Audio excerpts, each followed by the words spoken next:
Tengo una pregunta para los espectadores y para ti también. ¿Es un crimen hablar de la semana cósmica? Para mí no. ¿Está en la historia? ¿Hay declaraciones claras en la historia al respecto? ¿Debemos eliminar la historia porque no está de moda en los tiempos en los que vivimos? No. Entonces, todos los que hablaron de esos antes, ¿deberíamos callarlos ahora? Bueno, miremos eso, de hecho. Pues básicamente no queríamos ir allá, pero miremos. Alta crítica. La alta crítica tiende a destruir todo lo que está en la Biblia, cuestionándolo todo, particularmente cuando se trata del asunto del tiempo. También lo cuestionan. Pero bueno, de todas formas, si los manuscritos no concuerdan en términos del tiempo, ¿cómo se sabe qué tiempo es? ¿Esta es la palabra de Dios o es esa? Esa discusión la hemos tenido antes. A muchos no les gusta tanto ese tipo de discusiones, pero para mí es importante saber. ¿Estoy leyendo lo que Dios dijo? ¿O estoy leyendo lo que la gente cree que Dios dijo? Eso es muy importante. Entonces miremos esto. Vamos entonces a la Septuaginta. Hay un libro y por cierto, así se ve ese libro. Así se ve. Es un librito escrito por Martin Klein. Aunque hay tantos libros acerca de esto que es sorprendente. Pero también puede uno revisar en los sitios web. Uno incluso puede descargar la Septuaginta y usar traducciones de la Septuaginta al español. Si no quiere leer nada de griego, todo eso está disponible para leerlo. Entonces, miremos este librito llamado Has magnificado tu palabra sobre todo tu nombre, por Martin Klein. Y aquí hay una pequeña sección acerca de la Septuaginta. Y voy a leer esa sección para que nadie se sienta inclinado a decir que nosotros estamos diciendo esto. Solo veamos lo que dice la literatura. Últimamente es popular citar o referirse a la Septuaginta. Quizá el orador quiere sonar académico o tal vez es lo que está de moda, o lo más probable es que el orador simplemente ignore los hechos. La mayoría de la gente realmente no tiene idea de lo que es la Septuaginta, e incluso muchos estudiosos de la Biblia son ignorantes de muchos detalles importantes. Para empezar, el nombre Septuaginta es una abreviación del título en latín Versio Septuaginta Interpretum, que significa traducción de los 70 intérpretes y se abrevia como LXX. Es una traducción griega del Antiguo Testamento hebreo que se supone fue hecha por los años 285 o 250 a.C. en Alejandría, Egipto. Entonces es una versión alejandrina. De acuerdo a la leyenda, la traducción fue terminada por 72 académicos judíos, 6 de cada tribu. Y eso ya es un problema, pues aquellos a quienes Dios confió para que fueran guardianes de las escrituras eran los levitas, y solo los levitas.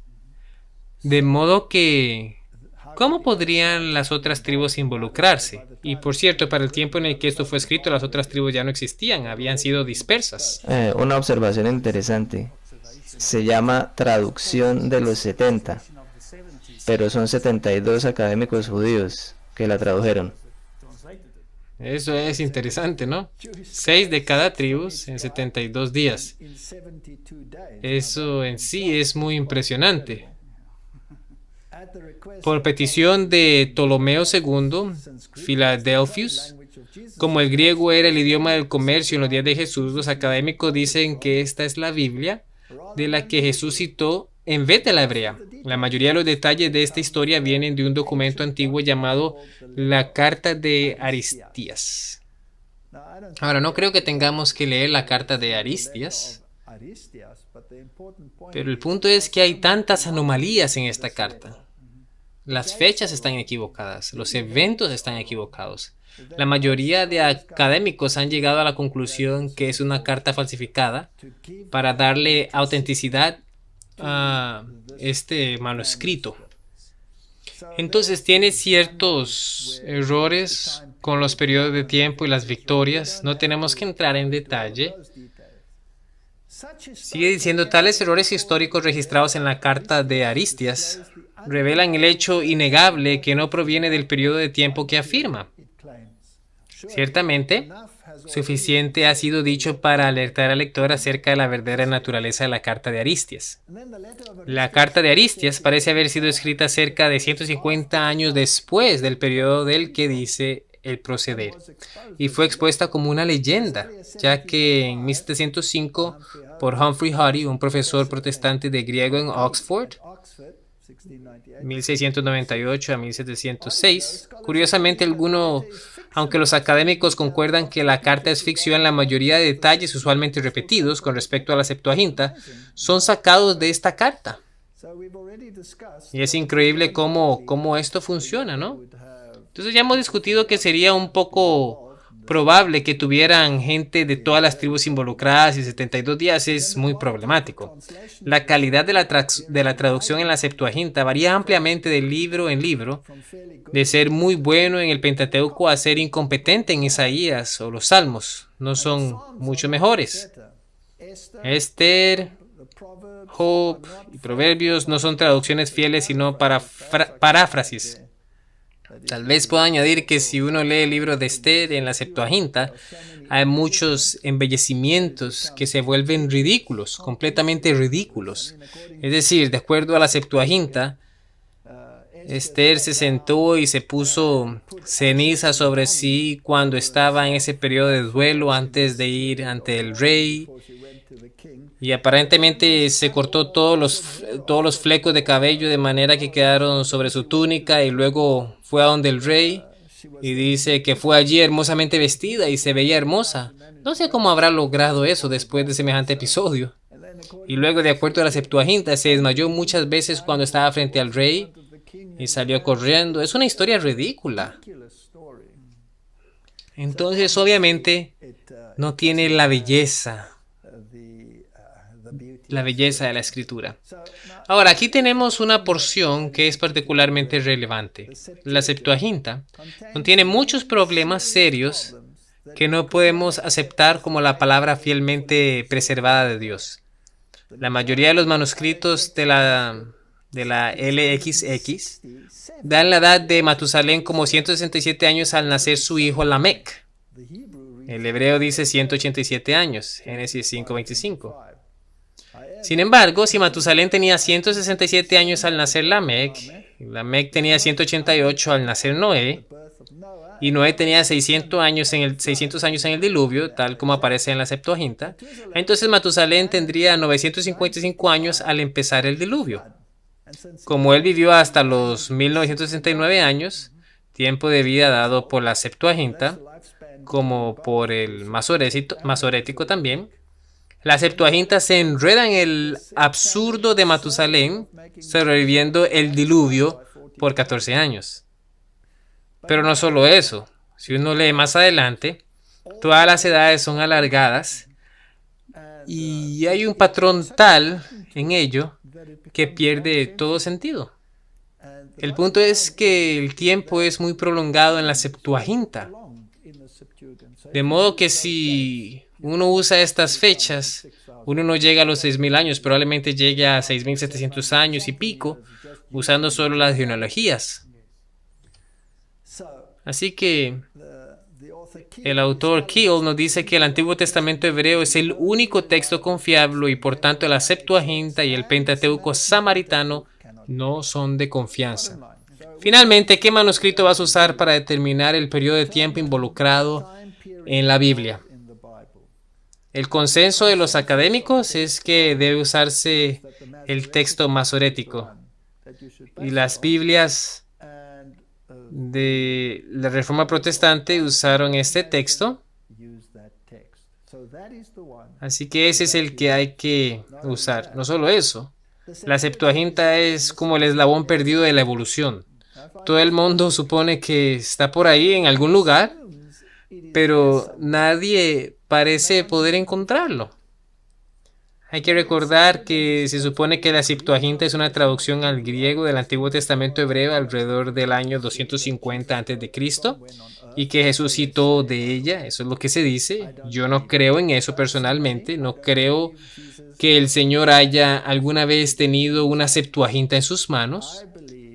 Yo creo que el Señor citó de las escrituras hebreas porque esa era la tradición hebrea. Se supone que la Septuaginta es una traducción al griego del Antiguo Testamento hebreo alrededor del año 250 a.C. y que Jesús citó de ella. Hoy día, cuando alguien te cita de la Septuaginta, en realidad te está citando del texto Sinaíticos y del Vaticanus, siglo IV después de Cristo por temprano. Ahora, ¿por qué habría alguien de citar de unos manuscritos del siglo IV después de Cristo cuando podría citar de un manuscrito del 250 antes de Cristo? Si se supone que mientras más antiguo mejor, ¿no? ¿Por qué no han encontrado el manuscrito del 250 antes de Cristo? Es el predecesor mítico del Sinaíticos y el Vaticanus, que todo el mundo supone existe, pero nadie puede encontrar. De modo que la Iglesia Católica se aprovechó de la carta falsificada de Aristías y de su historia de la Septuaginta para darle validez a sus manuscritos griegos corruptos, haciéndolos sonar como si fueran las copias de la Biblia que Jesús usó. Esencialmente, la Septuaginta más temprana es la quinta columna de la Hexapla de Origen, o Biblia de 6 columnas, de alrededor del 245 después de Cristo. Entonces ellos usaron esta columna de la Biblia de 6 traducciones de Origen y usaron eso y dijeron, bien, esto debe estar basado en algo anterior y por tanto esto era. Ahora, si tomamos a Origen, él era un gnóstico. Algunos de los embellecimientos de ese documento son entonces entendibles. Aquí tenemos a las personas involucradas en este documento. Justin Martyr, Tatian, Clemens de Alexandria, Origen, Eusebio. Origen se convirtió en la cabeza de la escuela de Alejandría en el 213 después de Cristo. ¿Pero qué enseñó? Origen enseñó que el alma existió desde la eternidad antes de habitar en un cuerpo. Entonces el catolicismo romano estaría agradecido, ¿no? No solo eso, también enseñó el purgatorio. Eso es fascinante. ¿A quién le gusta eso? La Biblia no sabe nada del purgatorio, pero Origen lo enseñó. Y luego debió tener otros problemas, pues se castró. Quizás estaba luchando contra la carne. No sé cuál sería su problema realmente. Origen dijo que las escrituras son poco útiles para aquellos que la entienden tal como está escrita. Los escritos de Elena de White dicen, leed la Biblia tal como es. Entonces tenemos un conflicto entre los que tienen una mentalidad gnóstica y los que creen en Dios tal como es. Aquí hay otro punto muy interesante y he dado charlas acerca de esto antes. Elena Petrovna Blavatsky, quien estableció la Sociedad Teosófica, ella fue luciferiana y considerada como una de las madres del ocultismo moderno, está de acuerdo con Origen. Ciertamente, si no se lee el Antiguo Testamento cabalísticamente y se comprende su significado oculto, hay muy poco que se puede aprender de él. De acuerdo a eso, la Biblia es un documento que hay que leer cabalísticamente. No se lee lo que dice, sino lo que infiere entre líneas. Eso de acuerdo a Blavatsky. Sí, de acuerdo a ella, a Blavatsky. No solo esto, sino que Blavatsky consideraba que la Septuaginta y la Vulgata eran correctas y la Biblia protestante, versión del King James en inglés o Reina Valera 1960 en español, estaban erróneas. Ese es un concepto moderno, lo escucho por todas partes, que los peores manuscritos son en los que la versión del King James está basada, o la Biblia de Martín Lutero, o la versión de Geneva. Esto es fascinante para mí, todo este estudio, y pues por supuesto la Septuaginta es la base de muchas Biblias modernas, por lo menos la parte del Antiguo Testamento. Pero la influencia incluso se extiende hasta el Nuevo Testamento. Entonces tenemos los tiempos extendidos de la Septuaginta, ¿y puede uno cambiar esos tiempos? Un ejemplo que siempre me impresiona es cuando Jesús pregunta, ¿cuántas veces debo perdonar a mi hermano? Y la respuesta que da Jesús es 70 veces 7. Si uno lee ahora las versiones modernas, como la Nueva Versión Internacional, dice 77 veces. ¿Por qué dijo Jesús 70 veces 7? Es una referencia a Daniel capítulo 9. Pues el tiempo de gracia para los judíos como nación, para que estuvieran encargados del evangelio, era desde la salida del decreto por 70 veces 7. ¿No es cierto?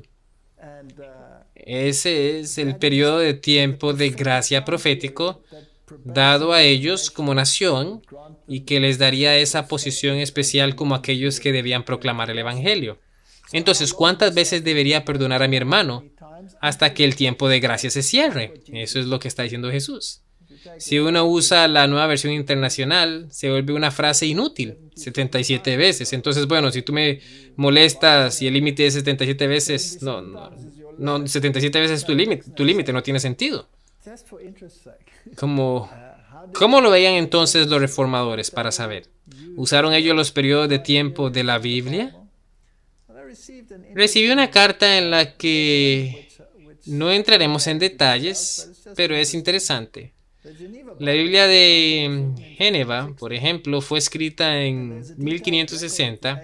Allá hay un registro detallado de la edad de la tierra desde el tiempo de Adán a Noé, Noé a Abraham, Abraham a Israel, en Egipto, etcétera, etcétera. Y para 1560, ¿qué edad le habían calculado a la tierra? Ahora, recuerda que esto es en el tiempo de la Reforma, no de Elena de White. 1560 fue el tiempo de los reformadores y ellos reconocieron que la tierra tiene 5.534 años y 6 meses. No sé cómo llegaron a eso, como sea, eso dijeron. Ahora, adelantémonos al 2020 para ver qué edad tiene la Tierra en el 2020. Y llegué a la conclusión simplemente sumando los tiempos de que tiene 5.994 años y cuando los 6.000 años terminen, llegaríamos al 2027. Esto es solo usando la Biblia, no el espíritu de profecía. Es solo coincidencia, solo es un punto interesante. No armemos tormentas en vasos de agua por esto, pero miremos cómo usaron los reformadores estos periodos de tiempo. La versión del King James usó la cronología de James Ussher, autor del famoso trabajo Los Anales del Mundo. Y James Ussher fue el arzobispo de Armagh, de la Iglesia de Irlanda, y el primado de toda Irlanda entre 1625 y 1656. Entonces, algunas de las versiones posteriores tenían notas al pie de Ussher. Ahora, Ussher no es muy aceptado hoy, de hecho es muy ridiculizado en algunos círculos, pero él era un académico muy meticuloso. Y los cálculos que hizo fueron la base de las ideas de muchos reformadores con respecto a la semana cósmica. Y algunos creen que Elena de White fue influenciada por la cronología de Ussher en sus declaraciones, pero no tiene nada que ver. Las declaraciones de ella fueron muy definitivas. No son como las de Ussher que dan fechas específicas para eventos específicos. Por ejemplo, Ussher da la fecha exacta de la creación, diciendo que fue en 4004 a.C., etcétera, etcétera. No vamos para allá y ni vamos a hablar de eso, pero el punto es que los teólogos han usado la cronología de la Biblia a lo largo de la historia del mundo para determinar en dónde estamos en el tiempo. Eso es solo un hecho histórico.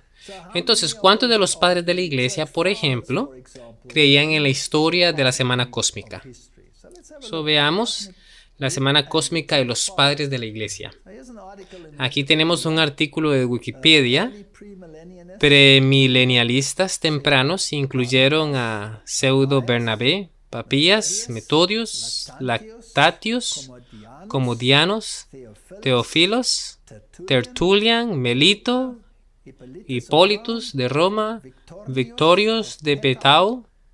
Y muchos de estos teólogos y otros en la iglesia primitiva expresaron sus creencias en el premilenialismo. En otras palabras, que Cristo regresa y luego viene el milenio, ¿cierto? A través de la aceptación de su tradición sexta septamillennial. ¿Qué quiere decir eso?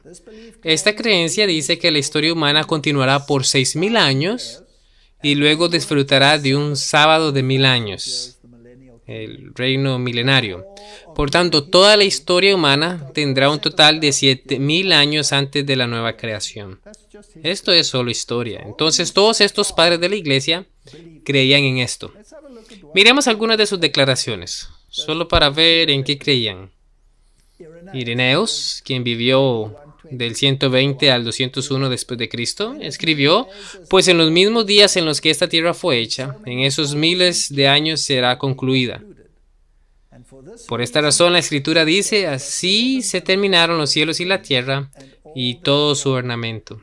Y Dios cesó en el sexto día de todo lo que había hecho, y Dios descansó en el séptimo día de todas sus obras. Esto es muy importante. Todos ellos vincularon ese periodo de tiempo con la semana de la creación. E hicieron de la semana de la creación un tipo de la semana cósmica. Entonces, el día 1 serían 1000 años, día 2 de los siguientes 1000 años, y así hasta el día 6, 6000 años, y luego el periodo del milenio. Así es como todos lo interpretaban. Y usaron muchas escrituras que ellos solo interpretaban a la luz de este concepto. Esto ya no existe para nada en el tiempo en el que vivimos hoy. Continuamos con lo que él dijo. Este es un padre de la iglesia. No fue influenciado por los escritos de Elena de White. Él solo tenía la Biblia y Elena de White no iba a nacer sino en muchos años después. Este es un relato de todas las cosas creadas, también siendo una profecía de lo por venir. Pues para el Señor un día son como 1000 años, y en 6 días lo creado fue hecho completo. Es evidente, por tanto, que acabarán en el año 6000. Toda la apostasía en 6000 años, la maldad, la falsa profecía y el engaño, cosas por las cuales vendrá un cataclismo de fuego sobre la tierra. Y eso es lo que él creía, ¿no? Esto sucederá en el tiempo del reino, esto es, en el séptimo día que ha sido santificado, en el cual Dios descansó de toda la obra que él había hecho, el cual es el verdadero sábado de los justos, en el cual no se ocuparán de ninguna labor terrena, sino que tendrán una mesa preparada por Dios, quien les suplirá de todo tipo de platos. Así que se refiere al periodo del milenio. Ireneos creía entonces en la semana cósmica, 6000 y 1000. Aquí tenemos otro importante, Hipólitus, y no vamos a verlos todos. Él vivió del 170 al 236 después de Cristo y escribió: 6000 años deben cumplirse para que el sábado o sábado llegue, el descanso, el día santo, en el día en el que Dios descansó de todas sus obras. Pues el sábado es el tipo, ¿ves?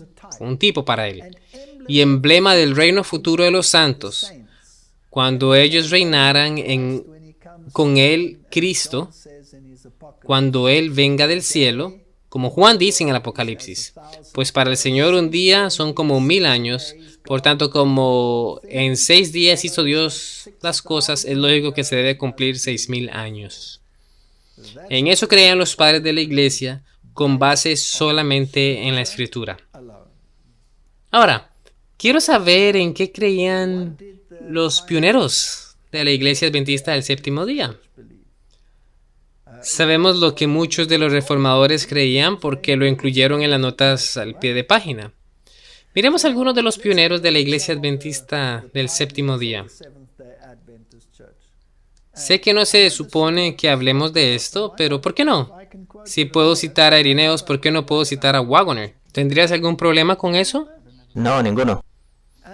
Y el apóstol Juan escribió lo que el ángel dijo: enjugará Dios toda lágrima a los ojos de ellos, y ya no habrá muerte, ni hambre, más llanto, ni habrá más clamor, ni dolor, porque las primeras cosas pasaron. Y el que estaba sentado en el trono dijo: he aquí yo hago nuevas todas las cosas. Nuevamente, esto es una referencia a la restauración de todas las cosas después del milenio, ¿no? Edén es completamente restaurado. Aquí el agua de la vida fluye del monte Sión. Aquí Adán recupera el árbol de la vida, plantado al lado del río que se divide en varias partes como en el principio. Aquí está de nuevo el paraíso, el jardín que el Señor mismo plantó 7000 años antes. En esto creían. Aquí Abraham hereda la tierra de acuerdo a la promesa. He aquí la ciudad que él contempló, cada habitante de la cual lo tiene por padre. Aquí Moisés entrará a esa tierra buena que vio con ojos de profeta.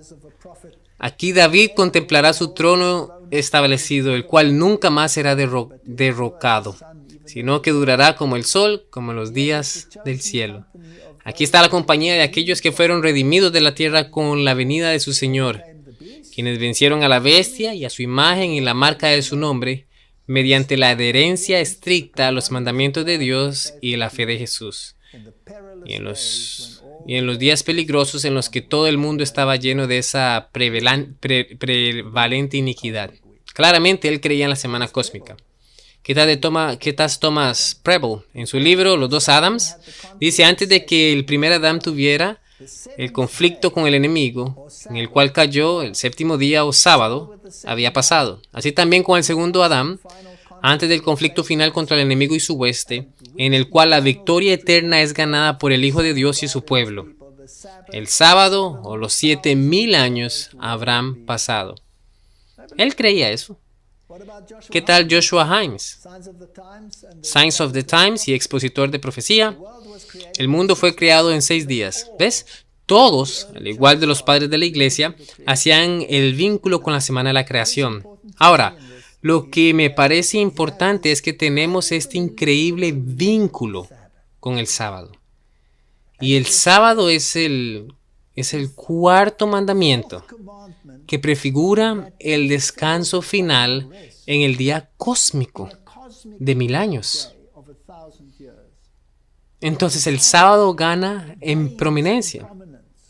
De modo que esta cita de la semana cósmica exacta el sábado hasta una posición absoluta. Y podemos entender con mayor claridad por qué el sábado será el problema en el tiempo del fin. Esto para mí es importante. Para mí. Entonces, el mundo fue creado en 6 días y el séptimo día Dios descansó de sus labores. 6 días trabajarás y harás toda tu obra. Y allí él cita el mandamiento. Con los judíos, cada séptimo día era el descanso. Cada séptimo año era de descanso o año sabático, refiriéndose al jubileo, ¿no? El 7 en lenguaje bíblico parece ser un número completo. Y luego cita un versículo. Me parece fascinante. En 6 tribulaciones te librará y en la séptima no te tocará el mal. Vemos que esta distinción va desde el primer capítulo de Génesis hasta el último de Apocalipsis. 7000 años me han parecido, por tanto, completos. Y espero que después de 6000 años de lucha, perplejidad y sufrimiento, el año 7000 traiga consigo el glorioso jubileo. Y tiene este versículo en Job 5:19, en 6 tribulaciones te librará, y en la séptima no te tocará el mal. Así es como usan estos versículos, no en términos literales, sino de tiempo cósmico. Entonces, en 6 tribulaciones, es decir, los 6000 años en los que Él estará con nosotros, guiándonos por tiempos difíciles, y en el séptimo no te tocará el mal. Es decir, entonces, en el milenio estaremos seguros en su descanso. ¿No es eso hermoso? Es hermoso. No creo que este versículo tenga tanto significado si uno no lo lee en ese contexto. Tengo exactamente la misma sospecha. Esto es lo que J. Clark escribió, Adventist Review and Sabbath Herald. La Biblia responde toda pregunta y resuelve toda duda. Me gusta cómo escribe él. En este libro bendito, el amante de la historia encuentra información completa de eventos pasados y futuros. Empezando con el primer Edén, pasando por un periodo de 7000 años hasta el segundo Edén en la nueva tierra. Aquí el amante de la profecía puede tener un banquete con las palabras inspiradas que relatan las escenas por venir, la historia futura de nuestra raza y del planeta que habitamos.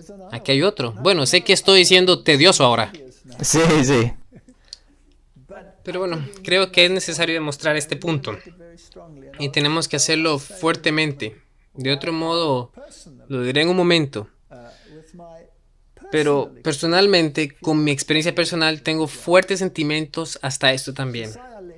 Josiah Litch, o Josías Litch, tuvo mucho que decir al respecto. Hubo muchos, obviamente no voy a citarlos a todos. El predicador más querido del movimiento adventista fue Litch. Él creía exactamente lo mismo. No los he citado a todos, pero en este me parece muy interesante. El primer reporte de la Conferencia General de Cristianos que esperan la venida del Señor Jesucristo. Eso significa que hay toda una multitud de ellos, ¿no? Por eso lo supe. Todos ellos lo creían. El hombre, dice, fue la última pieza de la obra divina en la semana de la creación. Habiendo terminado esto y produciendo una raza de agentes morales, Dios descansó el séptimo día de sus obras que había hecho. Este acoplamiento con el cuarto mandamiento es omnipresente y va por toda la teología. Como dije, los padres de la iglesia lo creían. Claro, esto entonces ya viene de ellos. Viene del tiempo de Cristo y podemos virtualmente decir que hasta el día de hoy. Seamos atentos, pues, al uso que el apóstol Pablo le da a este acto divino, por los que hemos creído enteramente en el reposo, de la manera que dijo. Entonces, ¿qué está citando aquí? Está citando Hebreos capítulo 4, donde Pablo dice que tenemos un descanso sabático, pero se refiere al descanso al que entraremos, hablando del descanso milenario. Sí, y mucha gente ahora usa eso mismo para decir que no debemos guardar el sabbat, porque tenemos descanso en Jesús. Exacto, pero esta es una referencia a ese periodo de 1000 años de descanso. En otras palabras, eso es lo que se está refiriendo. Y reposó Dios de todas sus obras en el séptimo día. Está citando a Pablo. El argumento es que aunque desde la fundación del mundo se ha provisto un descanso para el hombre, solamente aquellos que crean lo heredarán. Él también saca 3 inferencias de los textos que cita. Que el descanso de Dios es el séptimo día, que el descanso de Dios en el séptimo día fue típicamente profético. Y esto es interesante. En otras palabras, no era una profecía de tiempo específico, era típicamente profética. Es un descanso futuro para sus creyentes. Entonces estaba basado en tiempo literal y no en tiempo profético. Era un tiempo tipológico. Sigue diciendo que el descanso que Josué dio no fue completo. Por tanto, queda un reposo para el pueblo de Dios. Tal vez pudiera objetarse, aunque el sábado es un tipo de reposo futuro que queda para el pueblo de Dios. No significa exactamente que sea una profecía de ello, pero analicemos eso. Un tipo es una imagen y representante de otro objeto subsecuente. Luego, la sola existencia de un tipo no presupone la subsecuente existencia de su antitipo. Es una buena pregunta. A no ser que lo haga, no es un tipo en absoluto. Por tanto, la profecía y una profecía acerca de un reposo futuro para el pueblo de Dios empezó con el ejercicio del gobierno moral de Dios sobre el hombre el séptimo día desde el inicio de la creación. Darle una cronología a la profecía significa rastrear su historia desde periodo en periodo, desde su origen hasta su consumación. Preguntémonos más particularmente qué prefigura y qué predice el sábado. Porque este es el tema del tiempo del fin y la Iglesia Adventista del Séptimo Día ha dicho consistentemente que el sábado será el problema y la gente dice, ¿a quién le importa? Sea este día u otro, no es importante, ¿no tiene esto prominencia? Definitivamente. Así que ya hemos visto que predice un descanso futuro para el pueblo de Dios, que el sábado prefigura un estado glorioso de descanso para la iglesia durante el séptimo milenio del mundo. Y esto ha sido una opción casi universal tanto entre cristianos como entre judíos. Ahí lo dice de nuevo. Los argumentos principales a favor de esto son los siguientes. Dios hizo el mundo en 6 días y descansó el séptimo, constituyendo el sábado como un tipo de futuro descanso. De modo que podemos esperar que después de los problemas y conmociones de 6.000 años, haya un descanso de 1.000 años de todas estas tristezas. La institución de los sábados y jubileos entre los judíos ha sido considerada como tipo de lo mismo. El tercer argumento viene de 2 de Pedro, donde dice que un día es como 1.000 años. El cuarto creo que es el argumento más fuerte. Viene del capítulo 20 de Apocalipsis, donde habla del reino de 1.000 años. Entonces, sí hay un periodo de tiempo específico refiriéndose al reposo, al milenio. Entonces debe haber un periodo de tiempo específico para el otro. Ese es su argumento. Ahora concluye diciendo, con estas afirmaciones procederé a mostrar que la cronología de la profecía, tal como se encuentra en la Biblia, nos presenta 7.000 años desde el inicio del ejercicio del gobierno moral de Dios sobre el hombre hasta el periodo final de conquista sobre todos los enemigos de Dios, cuando el adversario, la muerte y el sepulcro, junto con aquellos cuyos nombres no están escritos en el libro de la vida, serán lanzados al lago de fuego, el cual es la muerte segunda. En eso es lo que él creía. Aquí tenemos un par de inferencias interesantes. Adán murió el primer día. Así es como pensaban ellos. Solo lo añado porque es interesante. Génesis 2:17 dice, mas el árbol de la ciencia del bien y del mal no comeréis, porque el día de que él comieres ciertamente morirás. Todo el mundo dice, pero Adán no murió. Entonces, ¿cómo lo interpreta uno? Pues uno dice, bien, él en realidad sí murió espiritualmente, pero siguió viviendo, ¿no? Ahora, la manera en que estos pioneros pensaron en ello fue que se estaban refiriendo al día cósmico, el cual son 1.000 años. Entonces, el día de que él comiere, ciertamente morirás. ¿Murió Adán en el primer día cósmico? La respuesta es sí. De hecho, ninguno de los antediluvianos llegó a los 1.000 años.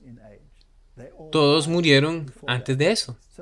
Todos ellos murieron dentro del primer día cósmico, si podemos llamarlo de esa manera. También tenemos este versículo, Oseas 6:1, venid y volvamos al Señor, porque Él arrebató y nos curará, hirió y nos vendará. Nos dará vida después de 2 días. En el tercer día nos resucitará y viviremos delante de Él. Ahora, a muchos les gustaría decir que esta es una referencia a la resurrección, pero también se puede decir del modo que ellos lo leían, los pioneros, que después nos dará vida después de 2 días, en el tercer día nos resucitará y viviremos delante de Él. Entonces dirían que quedan 2 días cósmicos hasta el regreso de Cristo, por lo que son 2.000 años y luego viene el milenio. Sí, el milenio sería el tercer día. Ahora, déjame hablar un poco acerca de mi experiencia personal. ¿Por qué fue que esto me interesó? Eso lo mencioné en la primera presentación. Y es por el debate evolutivo versus la creación. ¿Por qué no es popular hablar de esto? ¿Por qué es que la gente está tan apasionada con esto que uno no debiera levantar la voz sino susurrar al hablar de estas cosas? Los padres de la iglesia lo creían, los pioneros lo creían. Ya no tiene buena reputación. Hablamos del por qué. La Septuaginta es una de las razones. La alta crítica también, que ridiculiza la Biblia porque no es consistente, jugando a poner manuscrito contra manuscrito. No tenemos que seguir esa ruta. Debemos decidir. ¿Hay una línea verdadera o una falsa? Si nos quedamos en la línea verdadera, no tenemos por qué confundirnos con estas supuestas contradicciones. Y el tercer punto que mencioné fue la evolución, ¿no? Cuando entré en esta iglesia, también estuve involucrado en el debate de si nosotros en esta época podemos realmente creer que Dios creó el mundo en 6 días. Y estoy feliz de reportar que esta que esta iglesia confirmó que vivimos en una creación de 6 días literales, lo cual para el mundo es problemático. Pero hay algo más que no fue discutido, y es cuántos años tiene la Tierra. Y ahí había tantas opiniones como personas.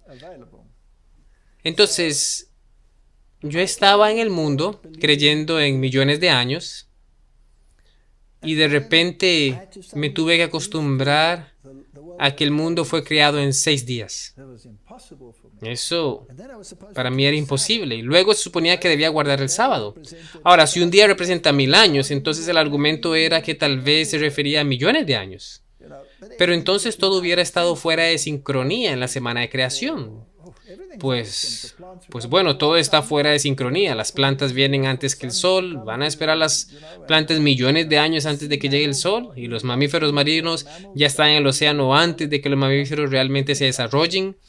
Y todo esto está fuera de sincronía. Entonces uno descarta todo lo que dice la evolución. Si uno quiere cazarlo, surgen muchos inconvenientes. Y luego viene el asunto de la edad.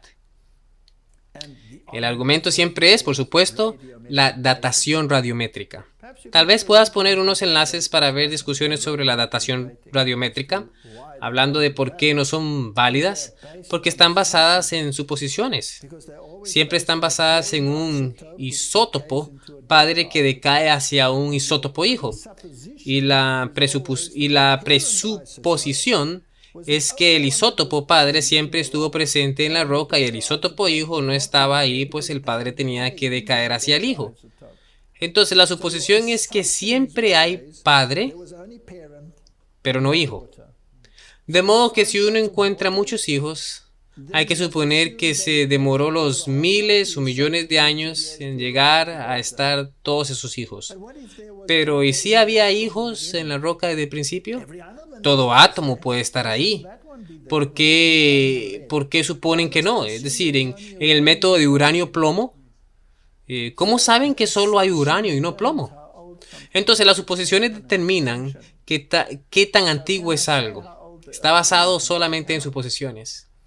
Entonces, ¿puedo determinar qué tan antigua es la Tierra? No, no puedo. En los tiempos de Darwin no usaban la datación radiométrica. No había sido inventada. ¿Qué usaban entonces? Las observaciones de Charles Lyell, las cuales no están de acuerdo con lo que uno ve, pues según él, todas las capas son planas. De modo que existe todo en esos problemas, por lo que llegué a la conclusión de que no puedo usar la datación radiométrica, pues está basada en una suposición, y esa suposición determina el resultado. No puedo usar eso. Las ideas de Charles Lyell no concuerdan con lo que se ve. Lo que se observa, y fui a todos esos sitios, viajé por el mundo para ir a estos sitios, y lo que encontré fue catastrofismo. El catastrofismo hace un periodo corto lo que el uniformitarialismo hace en miles de millones de años. Pero este concepto de que el mundo es antiguo y viejo está tan arraigado en las mentes de los hombres que es difícil sacarlo. Y luego está el asunto del ridículo. A la gente le da miedo ser ridiculizada. Estuve escuchando muchas charlas de personas de la fe, también científicos, creyentes, científicos prominentes de la fe, dando charlas diciendo, sí, claro, bueno, tal vez no tenga billones de años de antigüedad, pero no podemos decir que tenga 6000, qué ridículo. Entonces digamos cientos de miles. Y están todos estos asuntos de comprometer la fe y las creencias. Es inaceptable. En el tiempo en el que vivimos, decir que la Tierra tiene 6000 años es inaceptable. Recuerdo que fui a una de esas charlas, por estas charlas que dan estos profesores. Yo lo conocía, de discusiones que tuve con él y eso. Y le dije, ¿por qué haces esto? Porque dices que cientos de miles de años, si la Biblia dice 6000 años. Todos los criterios que usamos para alargar el tiempo se basan en suposiciones. Y la ciencia propiamente entendida demostrará que la Biblia es cierta, que todo tuvo una muerte por agua, que fue una catástrofe, un diluvio, y que las características que vemos son el resultado de esta catástrofe y no de largos periodos de tiempo a través de cosas uniformes. ¿Por qué dices que cientos de miles de años? Y la respuesta fue porque nos veríamos ridículos ante el mundo científico. Y lo miré y sentí mucha tristeza. Y le dije, ¿sabes? Vengo del mundo evolucionista, yo vengo del mundo evolucionista, yo fui ateo, fui evolucionista, enseñé evolución en las universidades. Si vas a decir que el mundo tiene cientos de miles de años, vas a verte ridículo ante la fraternidad científica, porque ellos dicen miles de millones, cientos de miles, ellos van a decir que eres un tonto. Y si dices 6,000, entonces todos dirán que eres un tonto. Pero la Biblia no dirá que eres un tonto. Ni los escritos de Elena de White dirán que eres un tonto. De modo que hay dos sillas en las que uno se puede sentar. Uno puede escoger sentarse en la silla de la evolución o en la silla de Dios. En ambos casos, uno mismo tendrá oposición. ¿Por qué escoger sentarse entre las dos sillas y ser un tonto ante los ojos de Dios y un tonto ante los ojos del mundo? ¿Por qué no sentarse en la silla de Dios, ser amigo de Dios y soportar el ridículo del mundo? Pero estar entre las dos sillas, ¿por qué hacer eso? Así que así decidí sentarme en la silla de las Escrituras. Dios lo dijo, yo lo creo, pues toda la evidencia que tengo apunta hacia eso. He decidido, para mí, personalmente, que el mundo tiene 6,000 años. Entonces, no tengo problema con la semana cósmica. Si otro tiene problema con esto, está bien. No tiene por qué creer en la semana cósmica. No estoy diciéndole a nadie que tiene que creer en la semana cósmica. Solo digo que no tengo problema en creer en eso. Ni siquiera estoy diciendo que yo creo en eso, sino que no tengo problema en creer en eso. Entonces así es como usan el texto. Vamos nuevamente a este. Un temor es que citar a Elena de White en el referente a la semana cósmica no está de acuerdo con el pensamiento moderno y puede desacreditar dichos escritos. Porque nos vemos ridiculizados ante los ojos del mundo. Dicen, uy, estás loco, eres fundamentalista. ¿Crees que el mundo tiene 6,000 años? Vaya bien, podrías creer en cualquier cosa, ¿no? Que la luna está hecha de queso. Si la Biblia contiene ese concepto, entonces cualquier profeta verdadero estaría en armonía con ello. ¿No es así? Entonces eso puede desacreditar al profeta. Por el contrario, si la Biblia dice 6,000 o todos los padres de la iglesia creen en eso, si un profeta viene y dice que no son 6,000 años, ¿quién está desacreditado entonces? Exacto, la Biblia, ¿no? El sábado como tipo de descanso final, hemos hablado ya de eso. Sí, hermoso. Entonces, Ezequiel 22:12 dice, y le di también mis sábados para que fuesen por señal entre mí y ellos, para que supiesen que yo soy el Señor que los santifico. El mensaje del tercer ángel, ¿qué contiene? Varios me han escrito preguntando acerca de si el mensaje de justificación por la fe es el mensaje del tercer ángel. Y he contestado, en verdad es el mensaje del tercer ángel. Este mensaje tenía que presentar en forma más destacada ante el mundo al sublime Salvador, el sacrificio por los pecados del mundo entero. Presentaba la justificación por la fe en el garante. Invita a la gente a recibir la justicia de Cristo que se manifiesta en la obediencia a todos los mandamientos de Dios. Entonces nosotros debemos predicar el mensaje de los tres ángeles hoy. No acepten la marca de la bestia, no acepten el falso sábado, el cual no da un registro verdadero de lo que Dios hizo, de que Él los creó, de que Él los redimió a todas las personas. Y sí, contiene el mensaje, no aceptes un mandamiento falso. ¿Pero por qué? Porque Él es quien te santifica, el que te creó. Él es quien tiene la prerrogativa de decirte cuál es la verdad. Y guardando el sábado, estás diciéndole literalmente al mundo, yo creo en lo que Dios dijo. Eso es lo que estás haciendo. Estás aceptando su autoridad en tu vida. Y a uno le dicen, entonces, usted me quiere decir que usted cree que Dios hizo el mundo en 6 días y que en el 7º día Él descansó. Y uno dice, sí. Y contestan, eres un necio, eres un tonto. Porque el mundo no fue creado en 6 días, tomó miles de millones de años. Y uno dice, lo siento, estoy sentado en donde creo en Dios, en vez de la llamada ciencia, en este caso en particular, ¿no? Y podemos meternos en problemas. Pero ahora, cuando predicamos eso, ¿estamos diciendo que Cristo viene en un día en particular? ¿Estamos diciendo que Él viene en un día particular? Y algunos dirán que el mensaje de los 3 ángeles no se sostiene al hablar de la semana cósmica. La semana cósmica es algo separado. Es lo que los reformadores creían, es lo que los padres de la iglesia creían. Es un asunto separado. Es una tipología que va en el fondo. Pero eso no quiere decir que el tiempo que predice va a ser el tiempo exacto en el que Cristo vendrá, pues no podemos predecir ese tiempo exacto. Si acaso, lo que hace es crear fuego bajo los predicadores del mensaje de los 3 ángeles. Claro, claro, porque entonces uno sabe que no solo está lidiando con el tiempo cósmico, sino también con la ciencia. Y debemos mirarlos a ambos. Algunos han estado y siguen rehusándose a ponerse el traje de bodas. Aún usan la vestimenta cotidiana y desprecian el atuendo tejido en el seno celestial, el cual es Cristo nuestra justicia. ¿Por qué no ha venido Cristo todavía? Deberíamos preguntarnos, ¿no? Pues podemos acortar el tiempo.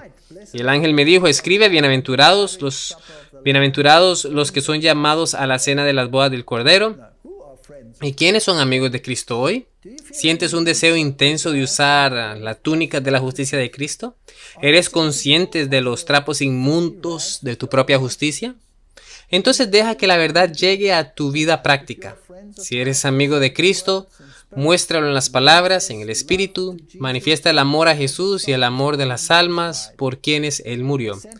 Los sentimientos de la verdad son los elementos que constituyen un carácter cristiano simétrico. Estamos lejos, muy lejos de ser cristianos, lo cual es ser como Cristo.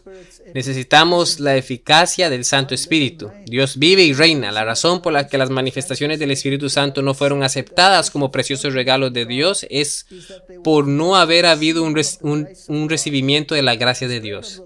El Espíritu del Señor ha estado sobre sus mensajeros, a quienes ha enviado con luz, preciosa luz, pero ha habido tantos que han alejado sus rostros del sol de justicia que no pudieron ver su resplandor. De ello dice el Señor, y me volvieron la cerviz y no el rostro. Es necesario buscar al Señor de la manera más sincera. Vivimos en un tiempo en el que necesitamos buscar al Señor sinceramente. Hubo un tiempo en el que salió un mensaje, en 1888, que debemos aceptar la justicia de Cristo. La ley de Dios es el estándar del carácter. Podemos tener un carácter de obras tratando de igualar ese estándar, o podemos encontrar la túnica de justicia de Cristo. Y no entramos al cielo en 1888 porque teníamos el concepto equivocado. La historia del antiguo Israel es una sorprendente ilustración de la experiencia pasada del cuerpo adventista. Dios dirigió su pueblo en el movimiento adventista, así como guió a los hijos de Israel fuera de Egipto. En el gran chasco, su fe fue probada, así como lo fue la de los hebreos en el Mar Rojo. Si hubieran permanecido con la mano guía que había estado con ellos en el pasado, hubieran visto la salvación de Dios. Si todos los que trabajaron unidos en la labor de 1844 hubieran recibido el mensaje del tercer ángel, proclamándolo en el poder del Espíritu Santo, proclamando la justicia de Cristo, guardar la ley de Dios, no porque seamos salvos por obras, sino porque aceptamos la justicia del Señor Jesús. Si todos los que trabajaron unidos en la labor de 1844 hubieran recibido el mensaje del tercer ángel, proclamándolo en el poder del Espíritu Santo, el Señor hubiera actuado poderosamente con sus esfuerzos. Un diluvio de luz hubiera sido derramado sobre el mundo. Hace años hubieran sido advertidos los habitantes de la tierra, hubiera sido terminada la obra de cierre y Cristo hubiera venido para redimir a su pueblo. Este es el punto final. Si nosotros hiciéramos un simple cálculo, como en la Biblia de Génova, y usando los escritos de Elena de White, llegáramos al momento en el que terminan los 6000 años, eso no significa de ninguna forma o manera que esa es la fecha absoluta, pues uno puede acelerar la venida del Señor, pero el Señor también puede alargar los días. No me toca a mí decir si Él viene en la primera vigilia o en la segunda vigilia. Hubo gente que respondió y mandaron estas citas como martillos, diciendo que estábamos transgrediendo. No estamos citando la historia, nada más estábamos citando la historia y haciendo un cálculo. Pero eso no significa que sea el fin del mundo. La gente debe entender eso. Nuestra esperanza está en Apocalipsis 22:20. El que testifica de estas cosas dice, sí, vengo pronto. Amén. Ven, Señor Jesús. El objetivo de esa charla era decir que queda poco tiempo. Las señales de los tiempos están gritándonos. No queda tiempo, el tiempo es corto. Incluso la semana cósmica, si es que creemos lo que la Biblia y Elena de White dicen, independientemente de lo que se calcule de esta fecha o la otra, es irrelevante. El punto es que no queda tiempo, el tiempo es corto, incluso ese periodo está llegando al fin. Dios puede alargarlo, porque es Dios, y también puede acortarlo, como hemos visto, porque es Dios. Pero decir que hay nada, que no hay nada, que no hay señales, que todavía pueden faltar 100 años hasta que venga el Señor. O puede que nunca venga porque la iglesia no está lista. Entonces estamos como el catolicismo romano y seríamos un amilenialista, quienes dicen que el milenio no vendrá, que todos los santos estarán en la tumba por siempre y para siempre. Y eso no es bíblico. Entonces, lo que estamos diciendo es que queda poco tiempo. No pongan palabras que no fueron dichas en mi boca, pues se dijo repetidamente. Y sí, conocemos todas las demás declaraciones y las citamos, aunque no lo hicimos en esta charla, en la charla primera. Algo que se me ocurre. Una de las razones por las que cogiste el 2027 y que mostraste, para mí lo que saqué personalmente es que el enemigo se enfrentó a Jesús en el desierto. Y donde Adán fracasó en el Edén, Jesús triunfó en el desierto. Entonces, su victoria sobre el enemigo y el pecado fue ahí. Y Él pagó por los pecados del mundo en la cruz. Entonces, por eso para mí eso hizo que las cosas fueran más claras. Sí, de nuevo, si la gente quiere diferir y encontrar un periodo de tiempo distinto, es la prerrogativa de cada quien, no vamos a discutir eso. ¿Va a cambiar las cosas por gran cantidad de tiempo? No lo hará. Entonces, ese no es el punto es que queda poco tiempo. Y un problema final que también surgió es que la gente malinterpretó lo que dijiste y los animé a que miraran nuevamente la charla desde 1 hora y 30 minutos. Y es que el tiempo cortado que mencionaste que Ellen White estaba describiendo cuando reunían las armas y haciendo eso, probablemente será cortado del periodo de 6000 años. Y el tiempo que es cortado ahí será añadido de nuevo al final del milenio de paz para de todas formas completar los 6000 años. Sí, eso probablemente complicó las cosas para algunos. Fue solo una suposición y creo que que en mi opinión es una suposición bastante lógica, si tenemos 6,000 años. Y de nuevo, déjeme reiterar, no sabemos exactamente si es la providencia de Dios el alargar o acortar el tiempo. Entonces no vayamos allí de nuevo, pero déjenme decir que el periodo de tiempo del enemigo, su tiempo de transgresión, su guerra contra Dios, pasa después del milenio porque él crea un ejército. Y solo estaba sugiriendo que ese periodo de tiempo podría ser acortado del de antes y ser añadido al final, para que el tiempo total que hace guerra contra Dios sea 6,000 años. Sí, y dándole la conclusión a los 7,000. No más que 7,000, a no ser que Dios decida. A no ser que Dios decida alargar el tiempo, exacto, lo cual es su derecho. Lo último, antes de que terminemos esta discusión. Esta gente dirá, bueno, si hay tan poco tiempo, mejor me rindo, no voy a estar listo. Se nos enseña que nuestra justicia es la justicia de Cristo. ¿Cuánto tiempo le tomó al ladrón de la cruz recibir la justicia de Cristo? ¿Tuvo años para ordenar su vida? No. Solo tuvo su tiempo de contemplación en la cruz. Eso es todo. Entonces, si cualquiera se siente amenazado por la idea de que Jesús viene muy pronto, entonces siga el ejemplo del ladrón y dígale al Señor, Señor, soy un pecador. He transgredido la ley. No tengo derecho al cielo.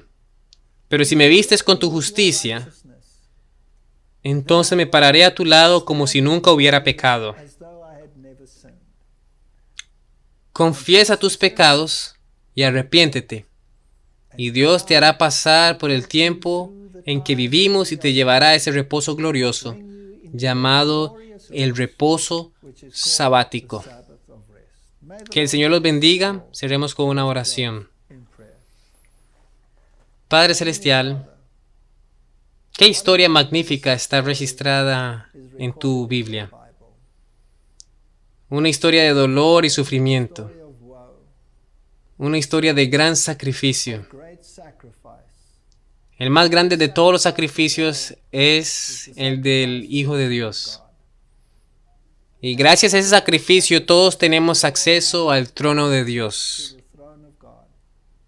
Ayuda a que todos los que escuchan lo acepten. Que digan, Señor, cúbrenos con tu justicia. Retira nuestros trapos inmundos y danos acceso a tu reposo. En el nombre de Jesús. Amén.